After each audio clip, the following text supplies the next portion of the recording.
I got in Scientology because my parents were in Scientology before I was born, and my mom was on staff when I was born. Did you go to Scientology schools when you were a child? No. No. So you were with a lot of other children who weren't Scientologists? Yeah. The only thing which I can say is when it came up that I was a Scientologist,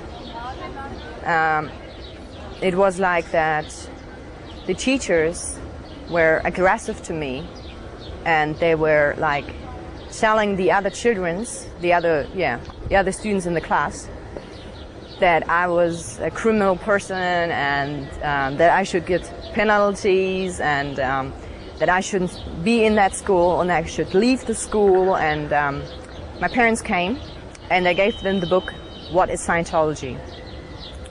And it didn't take a week, and that book came to the director of the school, and he was reading the book. He was like really studying, like Scientology says, if you don't understand a word, clear it up in a dictionary. You know, if you have a lack of mass, do demonstrations. You know, if you have a too high gradient, you go back to that point where you have understood everything and you have no problems anymore. So that's what he did. So then I was like, he was hiding me when any person was trying to hit me or something like that. So he backed you up? Yeah. So you grew up studying L Ron Hubbard's works, and you thought L Ron Hubbard was a great man. Was a god. He was like, for me, he was my god. If you had a problem, would you turn to? I was turning to the books, what he read. And did they help you? Well, for example, the ethics book, I was trying to do the conditions, but nothing was really changing on that point. I was always thinking, well, nothing changed with me. I'm not a free person, but I was doing the conditions. What did you think was wrong with you that you were trying to improve? Well, in the ethics book, it's there is stated if somebody doesn't want help, or if somebody gets help, and you still have the feeling that he's not getting help, and there's no change, and he has no wins and everything, he's a suppressive person. So at that point, I was really thinking I was a suppressive person. Were you worried about that? Yeah. And now you are a suppressive person. Are you worried about that? No, not anymore. Okay, all right.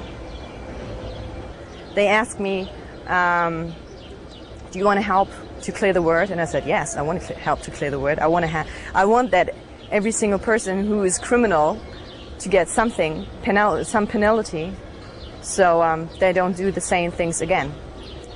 So they told me, well, you're on the right place. You have to go to the Sea Org, and you do some stuff. You do MEST work before, and then you do courses, 6 courses. And I said, okay, well, what kind of MEST work do I do? And they said, well, you're going to clean the toilets. And 2 days later, I was on the EPF, and the first 1.5 weeks, I was crying every single day. I was like really crying because I was missing my parents. And I spoke to my parents about 3 times a day. At that point, I didn't go to school. I did about 8 or 9 months I was doing MEST work and doing the EPF, and I had pain like everywhere in my body. I couldn't work anymore, so I didn't do the MEST work. I didn't continue the MEST work. I started working in the qual office, and then the captain of ASH UK, she was saying, Darlene, I just know Darlene, that's what her name is.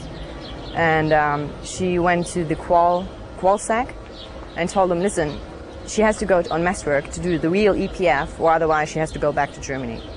So he was asking me if I want to continue the MEST work, and I said, no, I'm not going to continue the MEST work. I want to go home to my parents. Were you surprised that you had to clean toilets, things like that? I wasn't really surprised to clean. I wasn't surprised to clean the toilets. I was more surprised what kind of MEST work I had to do. Because one kind of MEST work I did was, you know St. Hill, right? A little bit? I know of it. I've never been there. Okay.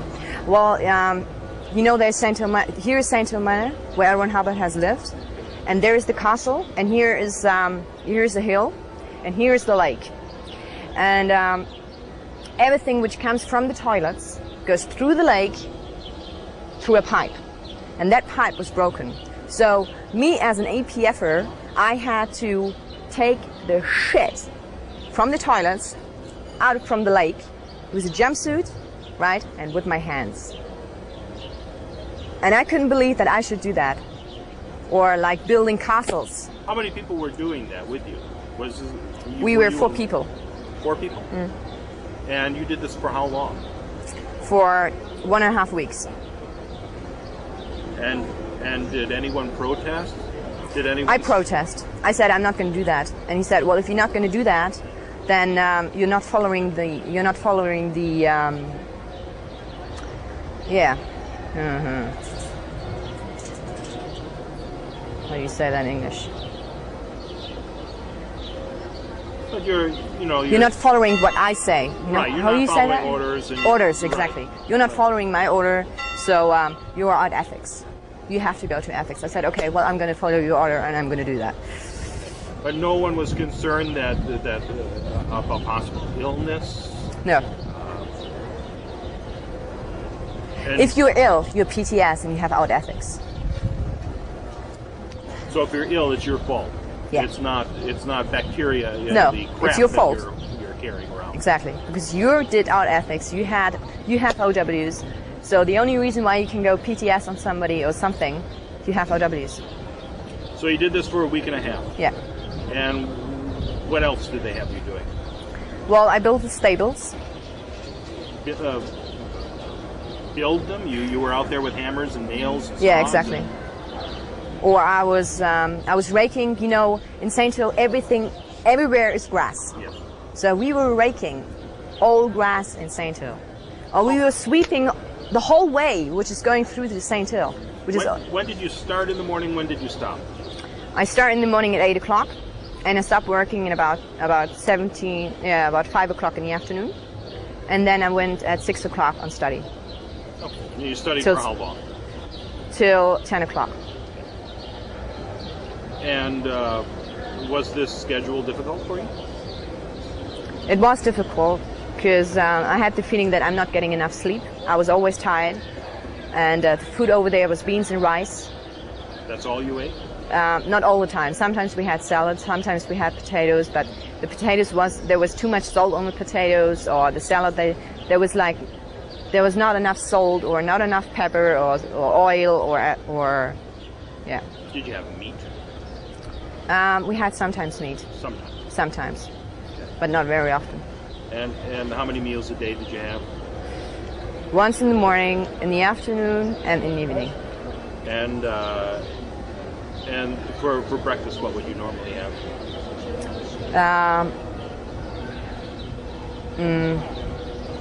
Sometimes we had toast, cheese toast, Mm-hmm. or we had eggs, Okay. or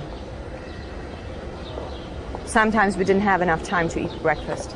And then you're Yeah. you'd go without breakfast, and you'd be out there working all day long. But your other 2 meals in the day were ordinarily what you said before, rice and beans and cabbage. Well, rice and beans came when when ACHUK didn't make enough money.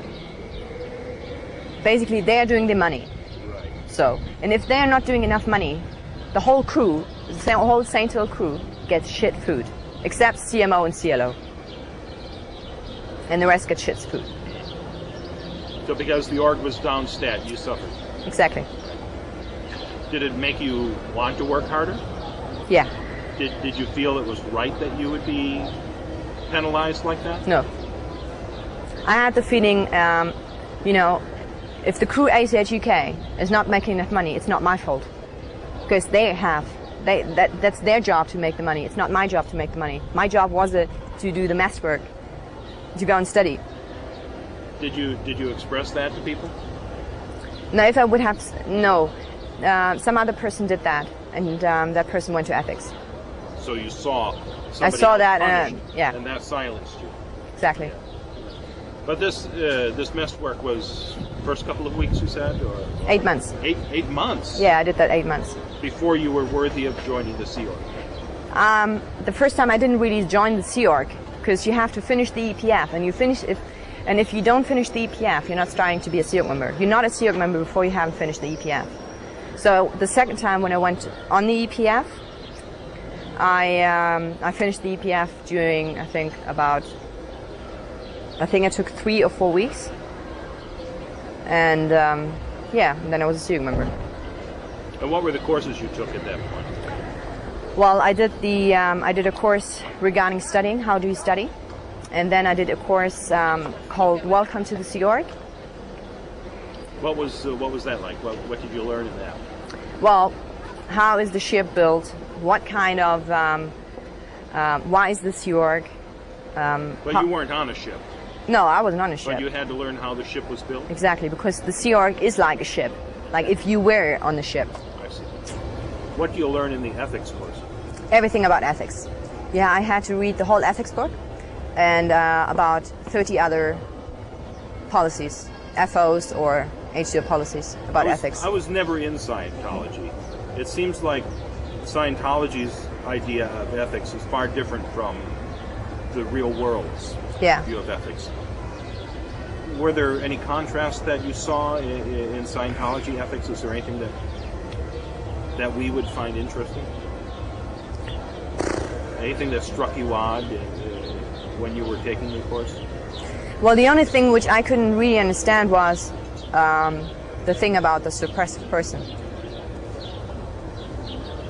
Because there is like about 20 points about a suppressive person. And I was like thinking, well, okay, my dad is a suppressive person, my grandma is a suppressive person, you know. That was the kind of thought I had when I was reading it. So that's the reason why I couldn't understand it. You thought they fell into these traits that made up a suppressive person? Exactly. And during that time, I was also thinking that I myself was a suppressive person. And yet they were good Scientologists, weren't they? Yeah.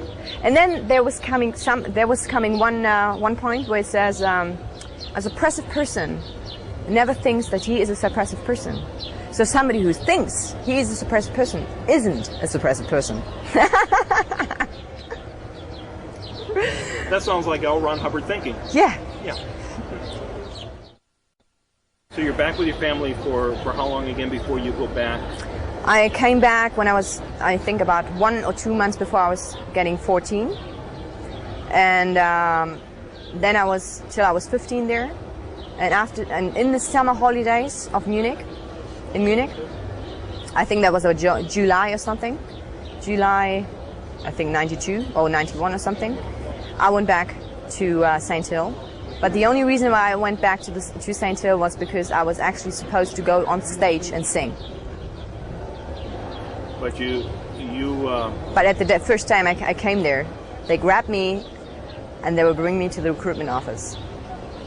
And they told me, well, everything what happened in the past is all cancelled. It happened and nobody's going to look at it. And you have a new chance to come to the Sea Org, to do the EPF, to finish the EPF.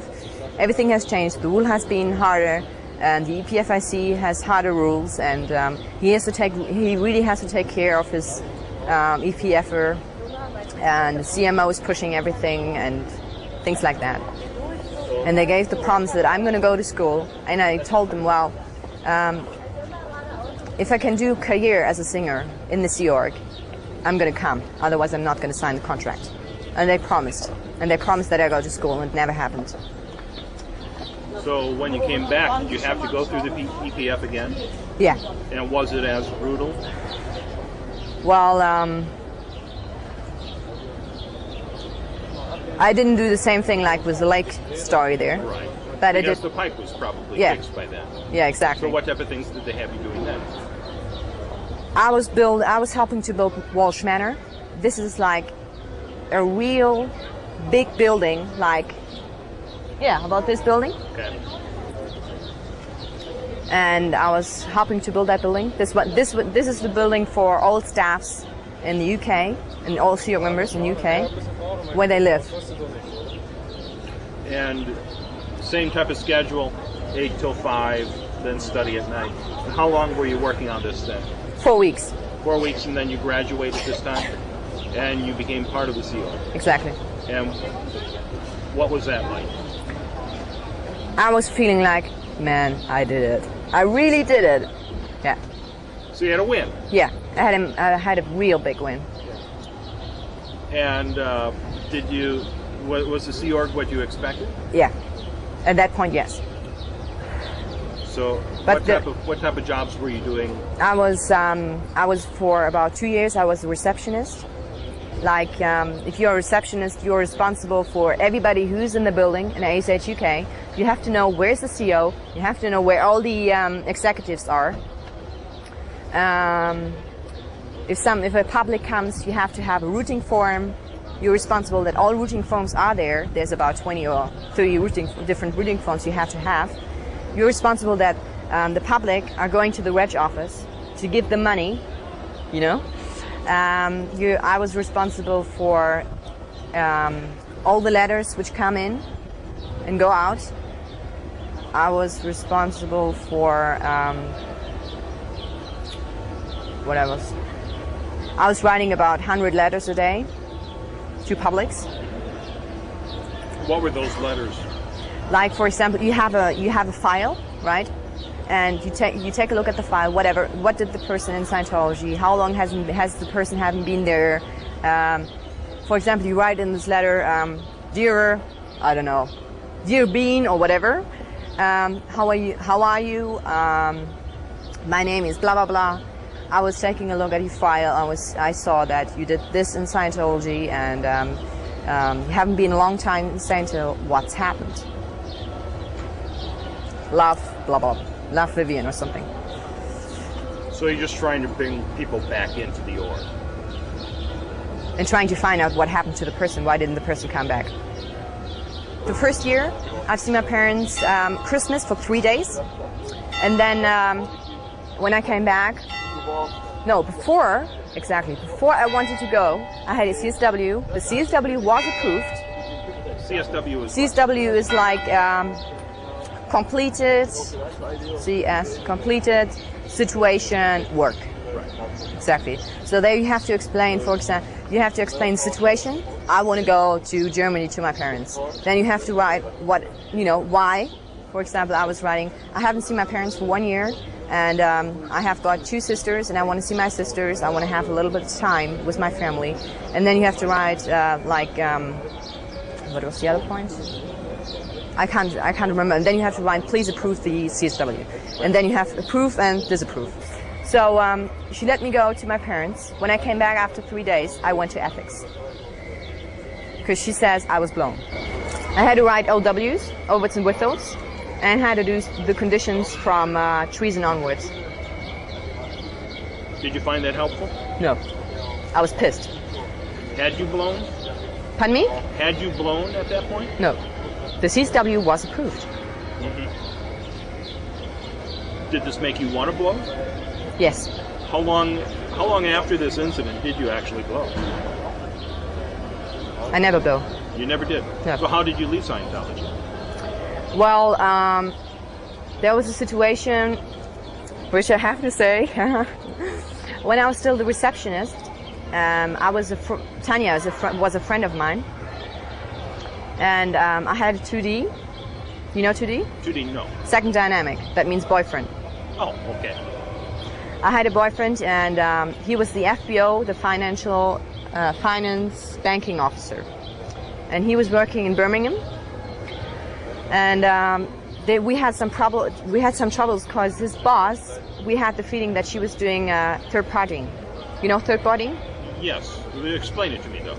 That means like that some person is trying to destroy our relationship. She's trying to tell him, listen, she's out ethics, she's not a good person for you, you can't marry her, she's not doing a good job, and it's not a good idea because you're in Birmingham, she's in ASH, you can't see each other every single day. Maybe you see in, every 2 weeks or every 4 weeks or something. You have no chance to really have a relationship. That kind of stuff happened. And Tanya wrote a report about it. And this lady, which was the boss, she was in CMO. CMO is what? CMO is the Commanding Management Office. I think so, like that. Commanding Management Office. Yeah, Commanding Management Office, exactly. And this is the highest organization in St. Hill. And what was the result of? The result was I was taken off my post, and I went to ethics. You went to ethics because she was writing a report. I had to go to the boss of the boss from the FBO, yeah. And she was asking me why did I say that and blah blah blah blah blah blah blah, and this went like on and on and on and on. And she says, well, you're gonna go to ethics and you're gonna write your OWs because you have something fault with you. Your personality is fault. So I went to ethics, and yeah, I finished the relationship between me and him. And some other time there was another boy, and he came from Venezuela. He was working in the Freewinds office. You know what Freewinds office is? Well, you know the Freewinds, right? Yeah, that's the ship, yeah, right? Exactly. That's the ship where you can do your OT8. So he was working for the office, for the Freewinds office. The Freewinds office has the responsibility to get people on the ship, to get revitalized on Scientology, to get them, move up the bridge or do OT8 or something like that. So first of all, we started to have a relationship like brother and sister, right? And this went like more and more to a real relationship. And I mean, we were really in love to each other. And was it easy having a relationship in Scientology? No, because when you're in a Sea Org, you're not allowed to have sex, or you're not allowed to do heavy petting. I wanted to find out, I wanted to find out how is sex, I didn't know anything. Did you have any education in it? No. Nothing. There was no one you could turn to? No. So we did more than we were allowed to, and we swore to each other. We said, we are not going to say anything like this. 2 weeks later, it came up. He got an interview with the not with Cielo.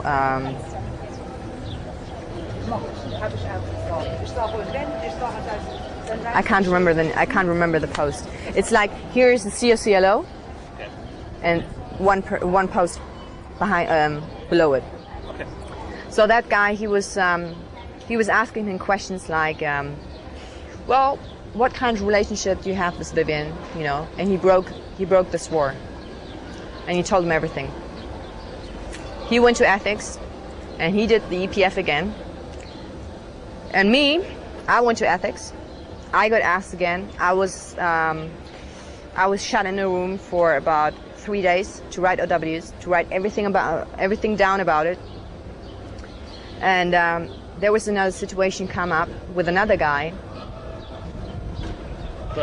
With me. Yeah. With another guy, and if you do liability, you know liability, right? Okay, that's one of the conditions you do. So I wrote down a knowledge report about somebody else who was doing, who went out to eat with me, who was married, and who slept with me, and who was pushing me to do that, which I didn't want to do. And this report went to the COCMO, and I had to speak with her about it. I spoke with her about it. I swore her, this is the truth I wrote down. She didn't believe me. She was asking him about it. He was saying, this is not true. We never slept with each other. I never told her to do that, etc. So then I got on the call sec from the CMO, right? She's like,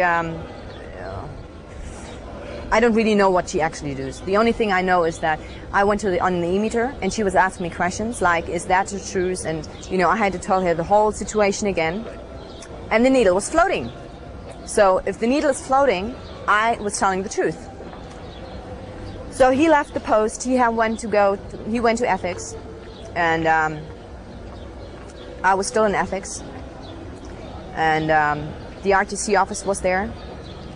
and I was still writing OWs, and I had to go to the e-meter so they can check if I was finished with the OWs. I did this about 5 times, and they told me, you're not finished with the OWs, you can go back to write your OWs. I wrote about 4 weeks, I wrote OWs. And then I started writing OWs, which I've never done, you know, to write another OW, so that I wrote this OW, which is not true, I never did this OW, you know, because I didn't know any OWs anymore. So then I went to then I went on the e-meter, and the needle was still not floating, you know. And then I said, okay, well listen guys, fuck off. I'm not going to continue my OW writing. I wrote my OWs, and if you not believe that I'm finished, I'm not going to do it anymore. I'm going to sit somewhere and I'm going to wait till I can go. So then they told me, you know, there's an FO. The FO is called Out-Int. No, 2D rules. And in this FO is stated what happens to somebody who goes Out-Int. And usually, if you would have been on a ship and you went Out-Int, you know, they're gonna take you and throw you overboard. So they wanted me to go on the RPF, and I knew that I had somebody's friend of my parents was on the RPF for 6 years. So I said, I am not going to go on the RPF, because if I go on the RPF, I'm going to take maybe 8 years. So then I said, well, I'm going to leave the Sea Org. So then they were trying to tell me, well, if you leave the Sea Org, you still have OWs and blah, blah, blah. And you know Out-Int? You know that? Out-Int? No? Out-Int is like, you know, the Scientologists, they say you have a Thetan. You are a Thetan. And you have a body. And if you have problems that your Thetan comes into your body and leaves the body, if you have problems with it, you get like, you get headache pain, your whole body is painful, you're feeling sick, and like things like that. And the CS was saying, you are out. You're out, Out-Int. So usually what happens if somebody is Out-Int is the person gets a rundown, an Out-Int rundown. And until this rundown is not finished, the person is not allowed to study, is not allowed to get any kind of work clearing. The person is not allowed to get anything else on the bridge or sec checks or things like that. What happens? I got a sec check, and I was still Out-Int. So I got the sec check, and in the sec check came up that my needle was floating all the time when I wrote my Ws, and I went there and, you know, I took the cans. And although it came out like, you know, in this 4 months I was 20, you know, I was like, for 4 months I got 24 hours watched. For 4 months? 4 months, yeah. Somebody was watching you 24 hours a day? Yeah. Security. How did they do that? Well, wherever I wanted to go, somebody has to come with me.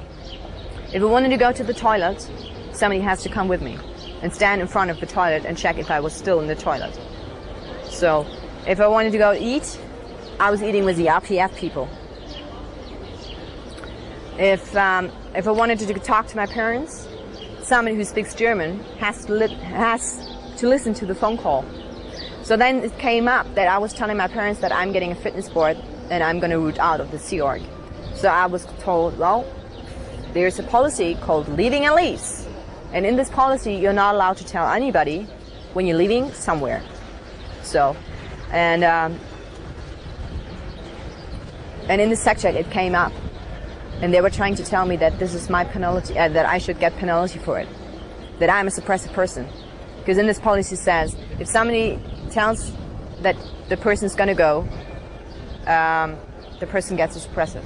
It's like the person gets to a suppressive person.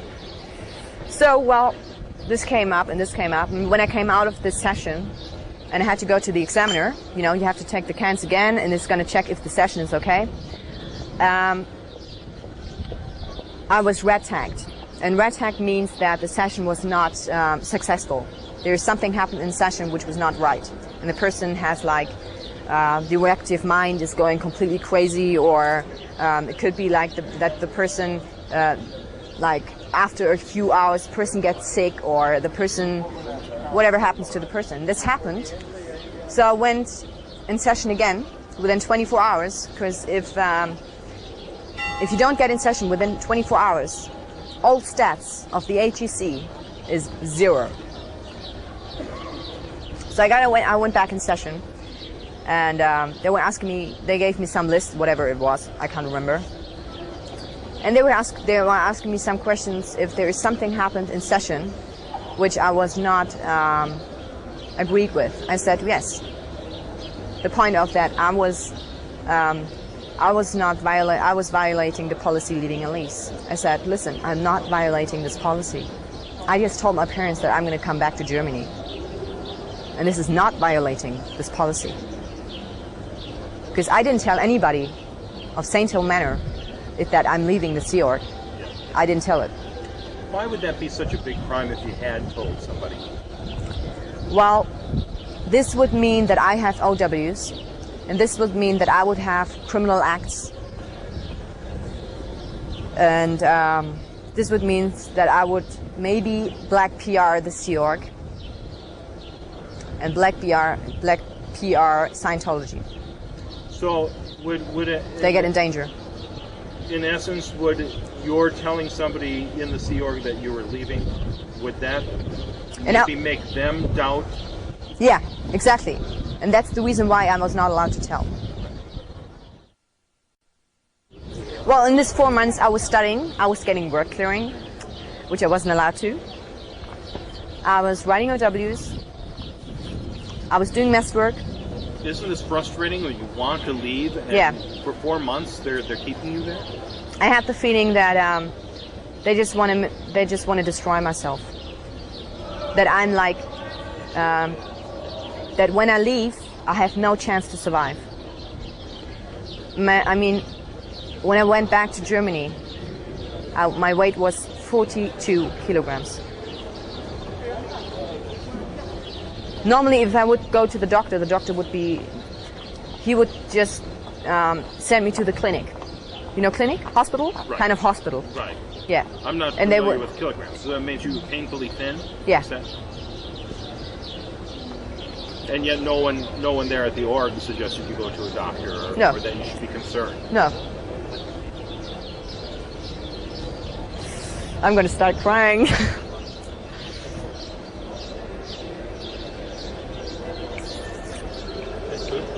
Were you concerned about your health at that point? Yeah. Could you express that to anyone? Well, I mean, to somebody who was there? Yeah. No. It's because it's your fault. I mean, I was like feeling for the past 4 months that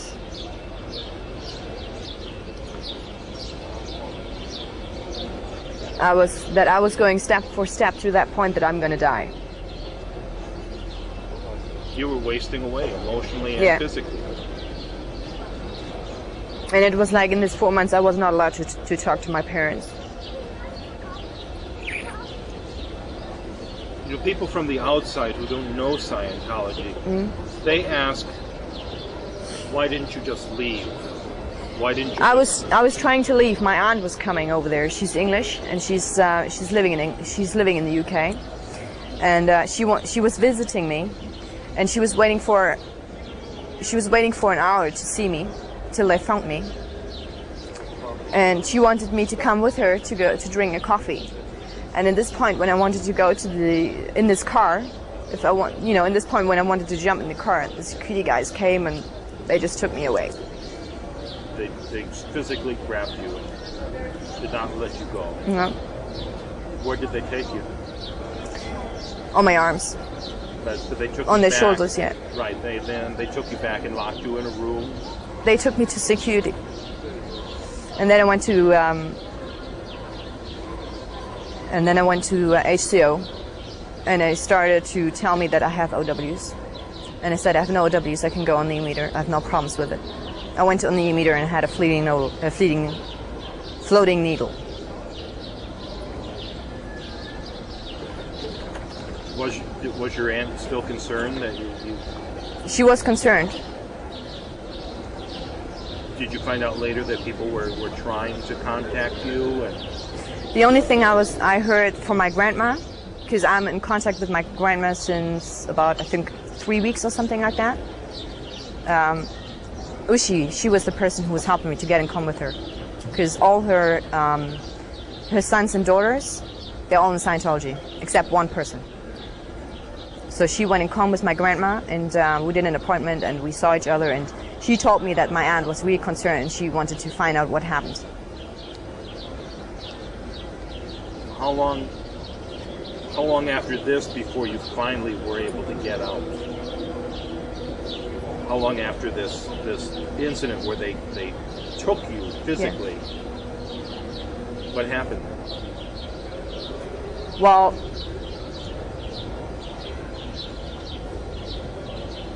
the security guards were everywhere. Wherever I went, the security guards were. When I was sleeping, the security guards were standing outside of the building and checking the windows, and in front of the door. One lady, she blew. 5 minutes later, they grabbed her and brought her back.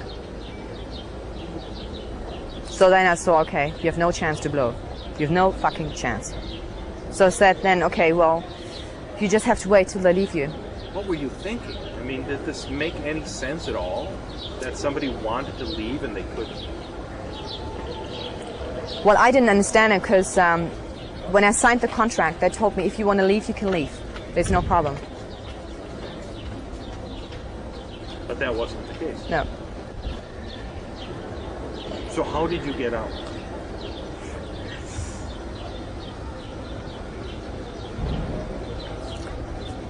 How did I get out? The RTC office was telling the CMO that to do everything that I leave the Sea Org, because I'm danger for the Sea Org, that I'm danger for Scientology if I still stay in Scientology. So by that time they wanted you out? Yeah. They were talking to my parents, and they were telling my parents that I'm going to come back to Germany. I was not allowed to talk to my parents all this 4 months, and they just told my parents, okay, listen, get a ticket for this lady tomorrow. She has to leave. We don't want her anymore. So my parents did this. They just organized the ticket. I came back. Just before I decided to leave Scientology was because my husband was homosexual, and I found that out after 4 months. And you got married at what age? 18. How old is he? Pardon me? How old is he? 31. And he was on staff in Hamburg. Or he is on staff in Hamburg. He still is? He still is. So when I found that out, he kicked me out of the apartment, and I started to drink, to go and party every single weekend. I was starting to take drugs, to take grass. I was, smoking grass, and you were still in Scientology? No. No, you had left. Yeah, but not officially. Okay. And then I gave myself up as an American. When I was in the disco, I met somebody who is American, and some German guy who's now my boyfriend, and we are together since then. And like after some time, ages and ages, my dad came to my boyfriend, and he said that I'm German, and he told the whole story. He wanted to take me and to punish me for everything. So, well, at the next day I came to a friend of mine who's a Scientologist. Maybe she's not a Scientologist anymore, I don't know. And they said, okay, well listen, if you go to the org, and if you go on ethics, and you do the ethics program they give you, you can live there, and we're gonna support you on everything. Well, I did that, and then I got apartment. Then I was living in Wedel, which is about 30 kilometers from Hamburg, and I just left everything. I left my parents. I left this lady. I left everything. And after some time, No, my boyfriend. I told everything my boyfriend about the Sea Org, about Scientology, about everything. So he told me, listen, you have got there are two situations, me or Scientology. I said, listen, you. I don't want Scientology anymore. So he told me I was calling Ingrid. She was the ethics officer from Hamburg Org, and I told her, listen, I'm gonna leave Scientology. And I don't want to do anything in Scientology anymore. Nothing. I don't want any calls. I don't want any mail. I don't want anything. So she told me, okay, give me this in writing. So I wrote everything down. I told her, listen, I didn't go to school. I have no opportunity to do anything so I can work properly. I had no real children. I don't know how you call that in English. Childhood. Yeah. So these are the reasons, and I put the other point. I mean, whatever happened in the UK, this point. So I sent her that. 3 or 4 days later, my parents were standing in front of my apartment, and my mom came in. My dad left again. He just had an appointment or something, and my mom told me, okay, well. Whatever happened, she started to talk to me, and then she came to the point, why do you want to leave Scientology? I said, listen, I want to leave Scientology whatever happened in the UK, and I'm pissed about the situation. I didn't go to school. You didn't take the responsibility that I go to school, and I have the damage now. And I have to put my life in a real position so I can really live and survive. And you didn't do your job as a mom. So she told me, okay, well, listen, what's going to happen in 50 years? I said, listen, I'm not going to change my decision, which I made. I don't want to be a Scientologist anymore. Whatever happened in Scientology, I don't want to have it anymore. I don't want to go through the same situations which I have done. So she told me, okay, well, I give you 1 week, and you can decide in this 1 week if you want to come back or if you really want to be a non-Scientologist anymore. I said, okay. So she told me, well, if you leave Scientology, you're never going to come in contact anymore with your family, with your sisters, with me, with your aunts, with your grandma, with your grandpa, with nobody. You're not going to be in contact with anybody. And we don't want you. I said, okay. And then, I started crying about this. Because I was just thinking, which mom is doing this? So, I was like, when she left, I was just about to kill myself.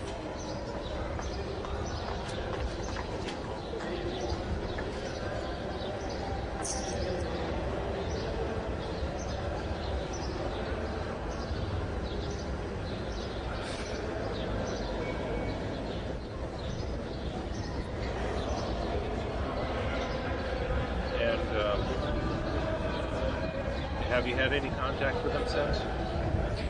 Well, I called my dad once because I needed to have the certificates that I was at school, so I could finish like the lowest class of school. Right.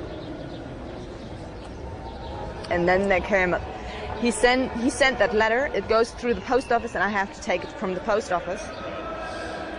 So I went to the post office and got this letter, and in this letter he wrote a letter, and in this letter was written that I would be a criminal and I would do criminal acts, and he never wants to talk to me again. He never wants to see me again, and nothing at all.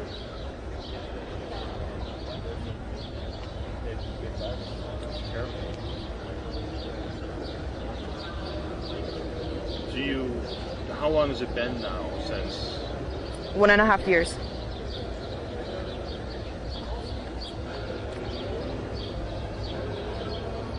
Your boyfriend is supportive? Yeah, he is supporting. And you have friends that you've made since leaving? I start to make friends. Yeah. I start to learn to be in this civilization. Is it easy to come out of Scientology, having grown up in this? No. You have the feeling that if you do something wrong, you're just a criminal. Whatever you do, you think it's like it's your fault.